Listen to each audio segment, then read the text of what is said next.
Hi viewers, welcome back to Four Trends. இன்னைக்கு நம்ம ஒரு ட்ரெடிஷனல் ரெசிபி பார்க்க போறோம். ரொம்ப சிம்பிளா ஈஸியா பண்ணிடலாம். இதுல 4-5 மெத்தட்லயே பண்ணலாம். சிக்கன், மட்டன், அப்புறம் ஆட்டுக்கால், முருங்கைக்காய் இதுல எல்லாம் கூட நான் பண்ணிருக்கேன். இப்போ ஆர்டினரியா நார்மல் டேஸ்ல பிள்ளைங்களுக்கு ஸ்கூல் லீவ் நாள்ல என்ன டிஃபன் யோசிக்கவோ இது மாதிரி சிம்பிளா செய்து கொடுக்கலாம். ஒரு அகலமான சாஸ்பேன் எடுத்துக்கிட்டா 2 கப் தண்ணீர் வச்சுட்டு ஸ்டவ்ல வச்சு ஆன் பண்ணிடலாம். அந்த சூடு வந்ததும் ஒரு முறி தேங்காய், சின்ன முறிக்கோ பெரிய முறினா அரை முறி அளவுக்கு நல்ல பொடியா துருவி சேர்த்துக்கிட்டேன். இப்போ கல் உப்பு சேர்த்திருக்கேன். தேவையான அளவு சேர்த்துட்டு நல்லா கொதிச்சதும் இது மாதிரி நான் 1 கப் மாவு, புட்டு மாவு சேர்த்து நல்லா மிக்ஸ் பண்ணி எடுத்துக்கிட்டேன். ஸ்லோ ஃப்ளேம்ல வச்சு இது மாதிரி நல்லா கிண்டி எடுத்துக்கணும்.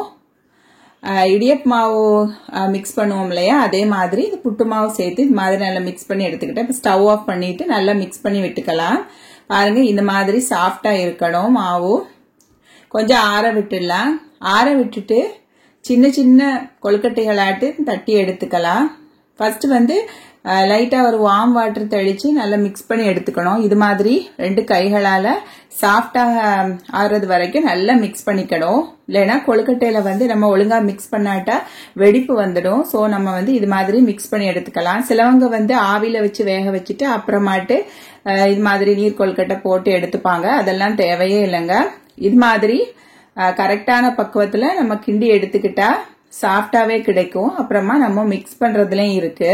நல்ல கையால மிக்ஸ் பண்ணிட்டு இது மாதிரி சின்ன சின்னதாட்டு தட்டி எடுத்துக்கணும். இது எங்க ஊர்ல தக்கடின்னு சொல்லுவாங்க. ஒவ்வொரு ஷேப்லயும் போட்டு எடுப்பாங்க. சிலவங்க பெரிய கொழுக்கட்டையாட்டு கூட, எங்க பாட்டி எல்லாம் பெரிய கொழுக்கட்டையாட்டு அது மாதிரி செய்து எடுப்பாங்க. இந்த மாதிரி சின்னதா தட்டி சேர்த்துக்கிட்டா நம்ம மசாலா கொழுக்கட்டை பண்ணும்போது கூட நல்ல மசாலா எல்லாம் பிடிச்சு நல்லா இருக்கும். இப்போ ஒரு மண்சட்டி எடுத்துக்கிட்டா இதுல ஒரு 2 கப் அளவுக்கு தண்ணீர் சேர்த்துட்டு இதுலயும் ஒரு அரை கப் தேங்காய் துருவல் சேர்த்துட்டு கொஞ்சம் கல்லுப்பு சேர்த்துக்கிட்டேன். சேர்த்துட்டு நல்லா மிக்ஸ் பண்ணி விட்டுடலாம். கொஞ்சம் கொதிக்கட்டும்.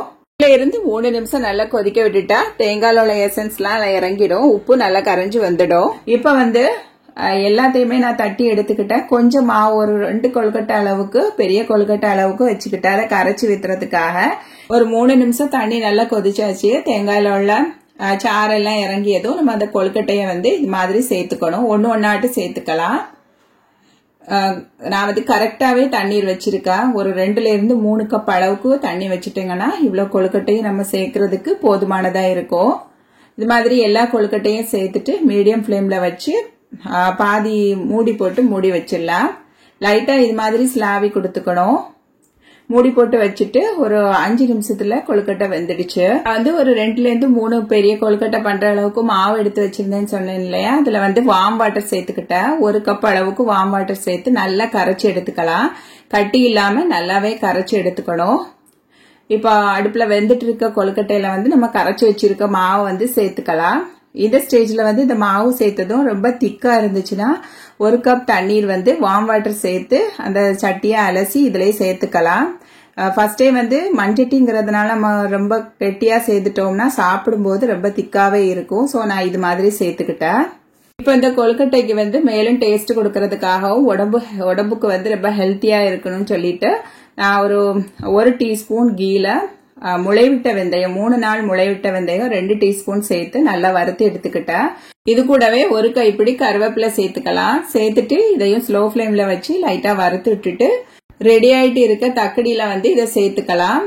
இந்த தாளிப்பு சேர்த்ததும் ஒரு 2 நிமிஷம் ஸ்லோ ஃபிளேம்ல வச்சுட்டா சூப்பரான ஹெல்த்தியான வெந்தய தக்கடி களி தயாராயிடும். களின்னு சொல்லலாம். நல்ல டேஸ்டாவும் இருக்கும். நல்ல ஹெல்த்தியான ரெசிபியும் கூட. பிரேக்ஃபாஸ்டுக்கும் எடுத்துக்கலாம், டின்னருக்கும் எடுத்துக்கலாம். கண்டிப்பா ட்ரை பண்ணி பாருங்க. இந்த ரெசிபியில ஃபர்ஸ்ட் தாளிப்பு சேர்த்துட்டு நம்ம மிக்ஸ் பண்ணி வச்சிருந்த மாவு சேர்க்கலாம். இல்லைன்னா ஃபர்ஸ்டே அந்த மாவு சேர்த்துட்டு கொதிக்க வச்சுட்டு அப்புறமா கூட தாளிப்பு சேர்த்துக்கலாம். இப்ப சர்வ் பண்ணிடலாம். இப்படியே சாப்பிடறதுக்கும் நல்லா இருக்கும். இல்லைன்னா நாட்டு சர்க்கரை, சீனி போட்டு கூட சாப்பிடலாம். நாட்டு சக்கரை லைட்டா தூவிட்டு சாப்பிட்டேன். ரொம்ப டேஸ்டாவே இருந்துச்சு. இந்த ரெசிபி உங்களுக்கு பிடிச்சிருந்தா வீடியோக்கு ஒரு லைக் போட்டுடுங்க. இதுவரைக்கும் நம்ம சேனல் சப்ஸ்கிரைப் பண்ணலைன்னா சப்ஸ்கிரைப் பண்ணிருங்க. ஃப்ரெண்ட்ஸ் அண்ட் ஃபேமிலி கூட வீடியோ ஷேர் பண்ணுங்க.